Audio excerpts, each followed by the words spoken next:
In 2024, we witnessed exponential growth of product carbon footprint PCF generation. What sparked this boom? So what you used to have is that you would use a spend-based analysis for your Scope 3, which means that the data that you gather from suppliers, you can ask them for their corporate footprint, you can ask them for their revenue, and as long as you know how much the share of revenue that you have, how much you're spending with them is as a percentage of their overall revenue, you can put those numbers together and basically get their part of your Scope 3.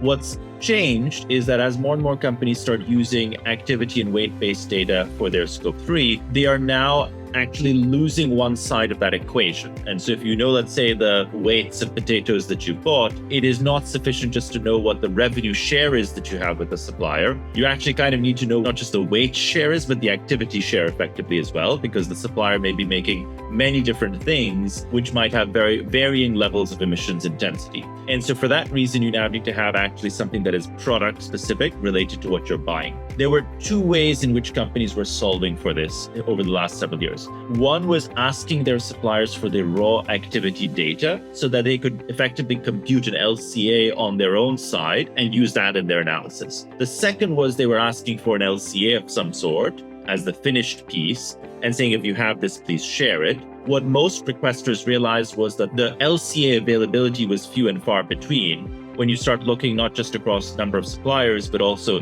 number of things you might be buying from those suppliers. All of which is just more ballast or more momentum or more gas behind the movement to have some form of standardized product carbon footprint at the level of an individual product or stock keeping unit that can be generated, whether for internal analysis or for sharing, so that this problem gets solved.